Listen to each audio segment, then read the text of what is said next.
اصل غزنہ افغانستان کے رہنے والے تھے۔ 1811 عیسوی سن پیدائش۔ یہ تینوں بزرگ دہلی کے گاڑیوں کے اڈے پر پہنچے تو ایک بزرگ آدمی کو وہاں پایا، جس نے ان سے پوچھ کر کہ کہاں جانا ہے، بتایا کہ فلاں جگہ جانا۔ تو ان کا سامان اٹھا لیا اور کہا کہ میں آپ کو وہاں پہنچا دوں گا۔ تو انہوں نے سمجھا کہ قلی ہے، مزدوری کرتا ہوگا اور مزدوری کی خاطر یہ خدمت کرنا چاہتا ہے، تو چلو ٹھیک ہے چلو۔ بہرحال سید نذیر حسین دہلوی رحمۃ اللہ علیہ کی جو مسجد تھی پھاٹک حبش خان میں، وہاں جا کر اس بزرگ نے سامان رکھا اور پھر غائب ہو گئے۔ اب ان لوگوں کو تجسس ہوا کہ کہاں گیا وہ، اور پھر آگے بڑھ کر لوگوں سے پوچھا کہ ہم یہاں میاں سید نذیر حسین دہلوی کی خدمت میں حاضر ہوئے، ان سے علم حاصل کرنے کے لیے، ان سے ملنا چاہتے ہیں۔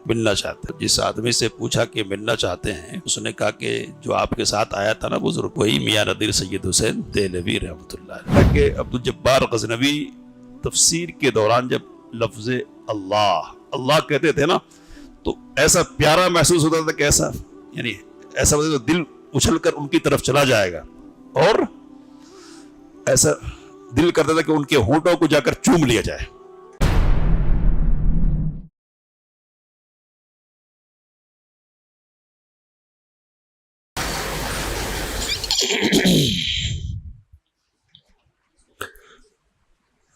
الحمد للہ رب العالمین والصلاة والسلام علی رسولنا محمد وعلی آلہ وصحبہ اجمعین، اما بعد۔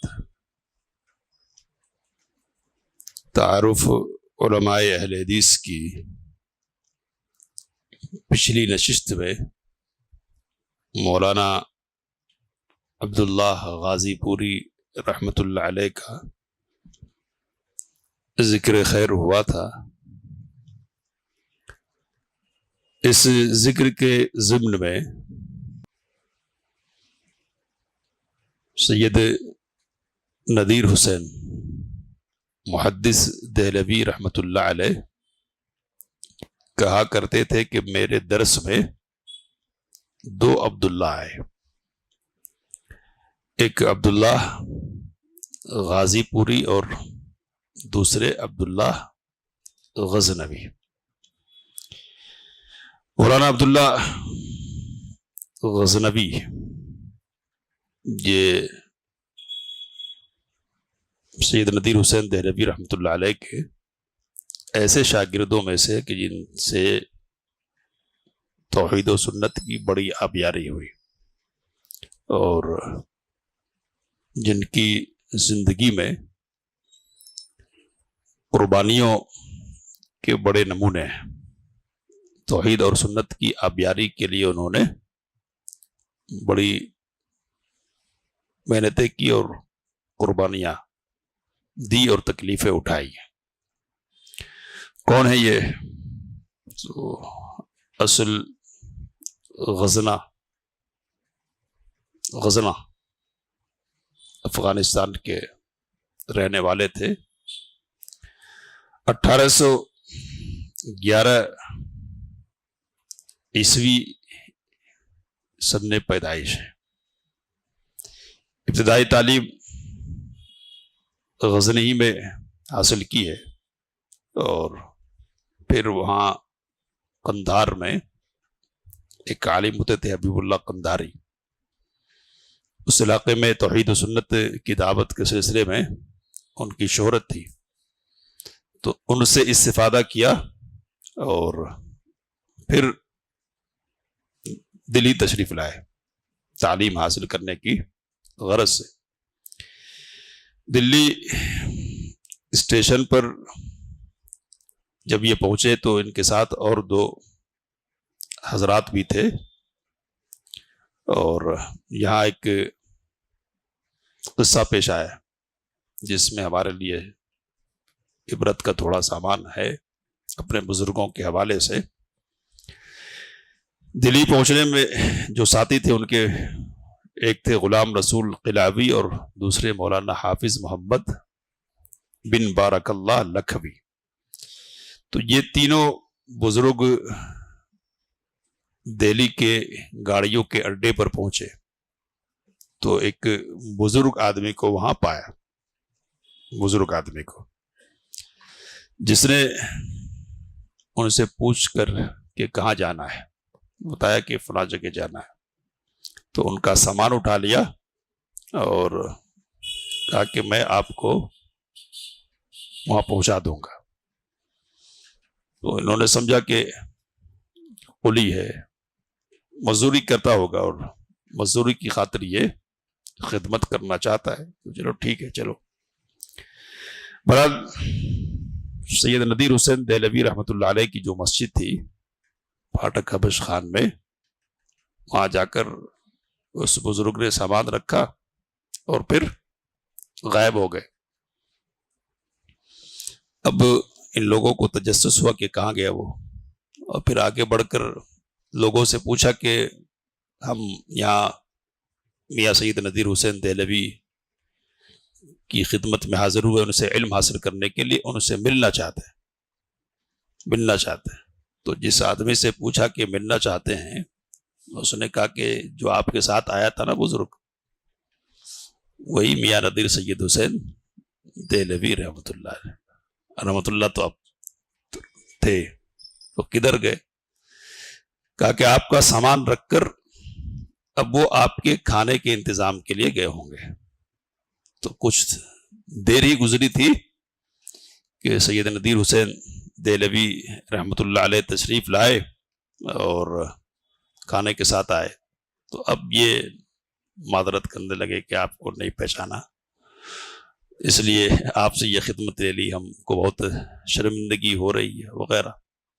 تو کہا کہ شرمندگی کی کوئی بات نہیں ہے، آپ حدیث کا علم حاصل کرنے کے لیے یہاں آئے ہیں، تو حدیث بجز اس کے کیا ہے کہ خدمت خلق کیا جائے، یعنی حدیث میں یہ بات بھی تو ہے نا کہ مخلوق کی خدمت کی جائے، تو ہم نے حدیثی پر عمل کیا ہے، اس لیے شرمندگی کی کوئی بات نہیں ہے۔ تو یہ قصہ پیش آیا۔ اب یہاں رہ کر انہوں نے علم حاصل کیا اور صحاح ستہ یعنی کتب ستہ جو 6 حدیث کی مشہور کتابیں ہیں ان کا درس لیا، اور 10 لینے کا جو زمانہ ہے وہ 1857 کا ہے۔ تو اسی زمانے میں جنگ چڑھ گئی، غدر، 1857 کی لڑائی انگریزوں کے ساتھ۔ تو بڑی قسم پرسی کا دور تھا، لوگوں کو اپنی جان کے لالے پڑے ہوئے تھے، مسجدیں ویران ہو گئی تھی۔ تو ویرانی کے اس زمانے میں بھی عبداللہ غزنوی رحمۃ اللہ علیہ نے مسجد میں حاضری نہیں چھوڑی، آتے ہی رہے، اور گولیاں چل رہی ہے اس کے باوجود آئے، اور ان کی دیکھا دیکھی دوسرے لوگوں کو بھی ہمت ہوئی تو وہ بھی آئے، وضو خانے تک پہنچے، آ رہی گولیاں، وضو کیا اور نماز پڑھی مسجد میں۔ تو اس جرأت کا ثبوت انہوں نے دیا ہے۔ اب یہ یہاں سے پھر اپنے ملک کو لوٹ گئے، غزنی کو، اور یہاں رہ کر کتاب و سنت کی دعوت کا آغاز کیا۔ لیکن یہ عجیب معاملہ ہے کہ افغانستان کی جو زمین ہے نا، وہ خوبیوں خامیوں کے ساتھ کتاب و سنت کے لیے زیادہ زرخیز نہیں رہی ہے۔ سمجھ رہے بات کیا کہہ رہا ہوں؟ زیادہ زرخیز نہیں رہی ہے، ایک خاص قسم کی فکر یہاں مسلط رہی ہے ہمیشہ ہر دور میں۔ تو بہرحال یہاں کی زمین ان کے لیے تنگ ہونے لگ گئی، لوگوں نے شکایتیں پہنچائی حاکم تک، اور حاکم نے مجبور کیا کہ یہاں سے آپ کو جانا پڑے گا۔ تو چھوڑا اور پھر ہندوستان کی طرف آ گئے۔ 2 سال کے بعد پھر لوٹ کر گئے کہ شاید حالات بدل گئے ہوں گے اور کچھ موافقت کی بات میسر آ جائے گی۔ لیکن پھر جو علماء تھے وہاں کے، انہوں نے پھر شکایت پہنچائی، اور پھر حکم ہوا کہ نہیں، آپ کو تو یہاں سے جانا پڑے گا۔ تو اب ہندوستان کی طرف نہیں آئے، بلکہ افغانستانی کے مختلف علاقوں میں رہے تقریباً 2 سال کے قریب، اور دوست محمد خان کابل کا امیر تھا، اس کا انتقال ہو گیا اس مدت میں۔ تو اب سوچا کہ بیٹا آیا ہے اس لیے حالات بدلیں گے، ممکن ہے کہ رہنے کا سامان ہو جائے تو پھر آگے، لیکن حالات بدلے نہیں۔ اب ایک عبارت سناتا ہوں، مولانا غلام رسول مہر اردو کے بڑے رائٹر گزرے ہیں، مولانا آزاد کے ساتھ بھی انہوں نے کام کیا، تو انہوں نے لکھا کہ مولانا سید عبداللہ غزنوی رحمۃ اللہ علیہ نے حق و صداقت کی راہ میں جو مشقتیں اور اذیتیں اٹھائیں ان کا تصور بھی دل پر لرزہ طاری کر دیتا ہے، ان کا تصور بھی دل پر کپ کپاہٹ طاری کر دیتا ہے۔ وہ تنہا ایک طرف اور پوری حکومت دوسری طرف تھی، مگر مولانا سید عبداللہ غزنوی کے پائے ثبات و استقلال میں خفیف سے لردش بھی رونما نہ ہوئی، اپنی جگہ سے ہلے نہیں، گھر بار چھوڑ دیا، وطن سے نکل آئے، عزیزوں اور خیشوں سے مفارقت گوارا کر لی، لیکن جن باتوں کو وہ حق سمجھتے تھے ان سے تمسک یعنی تعلق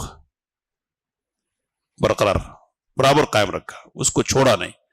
تو پھر اب بیٹے کے دور میں پھر ادھر ہی پھر رہے، اس کا بھی انتقال ہو گیا، تو اب پوترے کا دور آیا، تو اب آئے اور کہا کہ اس کو خط لکھا کہ یعنی بیٹے ہی کو خط لکھا کہ تمہارے باپ نے میرے سلسلے میں غلط رویہ اختیار رکھا، مجھ کو تکلیفیں دی ہے، میں تم سے یہ کہتا ہوں کہ اپنے باپ کے طریقے کو اس سلسلے میں چھوڑ دو اور مجھے اپنے راستے پر رہنے دو، لیکن اس نے قبول نہیں کیا اور کہا کہ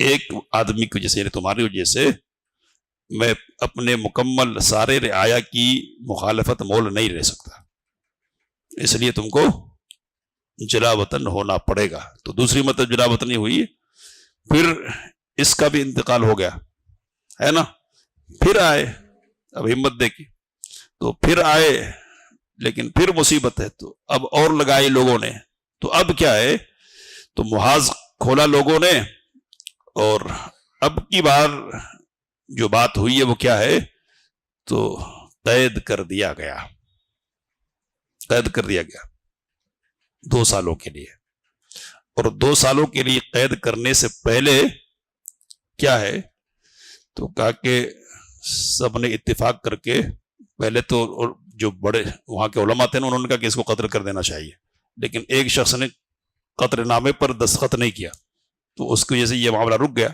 لیکن یہ بات قرار پائی کہ گدھے پر بٹھایا جائے، تشہیر کی جائے، شہر میں پھرایا جائے اور درے مارے جائیں یعنی کوڑے لگائے جائیں۔ تو یہ سارا عمل ہوا ان کے ساتھ بھی اور ان کے فرزندوں کے ساتھ بھی، تو 2 سال قید و بند کی صحبت برداشت کی قیدی میں رہے، اور پھر ترس کھا کر آزاد تو کر دیا، لیکن حکم یہ جاری ہوا کہ یہاں نہیں رہنا ہے، جلا وطن ہونا ہے۔ تو پھر نکلے ہیں اور امرتسر آ گئے، پنجاب، تو پنجاب کو انہوں نے اپنا ٹھکانہ بنایا، اور یہاں سے کتاب و سنت کی آبیاری ہوئی۔ بات یہی تک رکھیں گے آج کہ عبدالرشید عراقی پاکستان کے عالم ہیں، تاریخ اہل حدیث پر اور علماء اہل حدیث پر ان کی بہت ساری کتابیں، تو انہوں نے ایک کتاب لکھی ہے کہ 4 مراکز علم، 4 اہل حدیث کے 4 مراکز، 4 یعنی وہ 4 مقامات کے جہاں سے حدیث کی تبلیغ اور اشاعت ہوئی ہے، تو ان میں سے ایک مقام لکھا ہے امرتسر۔ تو امرتسر علماء غزنوی کی وجہ سے اہل حدیثوں کے لیے مرکز کی حیثیت اختیار کر گیا۔ عبداللہ غزنوی رحمۃ اللہ علیہ کے ذریعے سے جو کام ہوا وہ ہوا ہی، پھر ان کے فرزند ہوئے بہت نامی گرامی، تو ایک فرزند کا نام ہے عبدالجبار غزنوی رحمۃ اللہ علیہ، دوسرے فرزند کا نام ہے داود غزنوی رحمۃ اللہ علیہ، اور ایک اور فرزند تھے عبدالواحد غزنوی رحمۃ اللہ علیہ، اب ان میں سے ہر ایک کی اپنی اپنی خوبیاں ہیں. صرف اشارہ کر رہا ہوں اور بات ختم کر رہا ہوں کہ عبد الجبار غزنوی رحمۃ اللہ علیہ کو جماعت اہل حدیث میں امام کا لقب ملا ہے. ان کے نام کے ساتھ کیا کہتے تھے؟ امام عبد الجبار غزنوی. بڑے بزرگ طبیعت کے انسان تھے. امرتسر میں قصہ سناؤں گا اور تفصیل سے انشاءاللہ، لیکن ابھی صرف اشارہ کر رہا ہوں کہ امرتسر میں ندوۃ العلماء یا جمعیت علماء کا جلسہ ہو رہا ہے. ہندوستان بھر کے علماء موجود ہیں وہاں، ہندوستان بھر کے بڑے بڑے جو اس وقت کے ہو سکتے تھے، ساری جماعتوں کے سب. تو دو الگ الگ حالوں میں علماء بیٹھے ہوئے. دارالعلوم ندوۃ العلماء لکھنؤ کے بانی ہے مولانا سید محمد علی مغیری. تو وہ کہتے ہیں کہ میں ایک کمرے میں تھا، لیکن میرا دل پتہ نہیں کیوں دوسرے حال کی طرف کھینچا جا رہا تھا. کیوں کھینچا جا رہا؟ کیوں؟ تو اس لیے کھینچا جا رہا تھا کہ ادھر سید عبد الجبار غزنوی رحمۃ اللہ علیہ تھے. تو درس دیتے تھے صبح کے وقت، قرآن مجید کی تفسیر بیان کرتے تھے. تو شبلی نعمانی کا نام بچہ جانتا ہے، اردو کے ستونوں میں سے شبلی نعمانی ہے نا، اور ندوۃ العلماء کے معماروں میں سے. تو انہوں نے لکھا ہے، ان کا قصہ لکھا ہے کہ عبد الجبار غزنوی تفسیر کے دوران جب لفظ اللہ کہتے تھے نا، تو ایسا پیارا محسوس ہوتا تھا کہ ایسا دل اچھل کر ان کی طرف چلا جائے گا، اور ایسا دل کرتا تھا کہ ان کے ہونٹوں کو جا کر چوم لیا جائے. اتنی اللہ کا لفظ نکالنے میں ایسی حلاوت اور ایسا پیار محسوس ہوتا تھا. تو یہ سید عبد الجبار غزنوی رحمۃ اللہ علیہ کن کے بیٹے ہیں؟ عبداللہ غزنوی رحمۃ اللہ علیہ کی. یہ پورا خاندان غزنویہ. میں نے 2-3 نام کا ذکر کیا ہے، ہر ایک کی اپنی اپنی خوبیاں ہیں. اور ایک اشارہ اور کر دوں کہ عمر آباد ہے نا، عمر آباد کا مدرسہ، تو یہ مدرسہ بھی اسی خاندان کا طفیل ہے. اب اس کی تفصیل کیا ہے تو انشاءاللہ آپ کے سامنے رکھوں گا اگلی مجلس میں. اللہ سے دعا کی باتوں کو سمجھنے سے کام لینے کی توفیق عطا فرمائے. آمین. وآخر دعوانا الحمدللہ.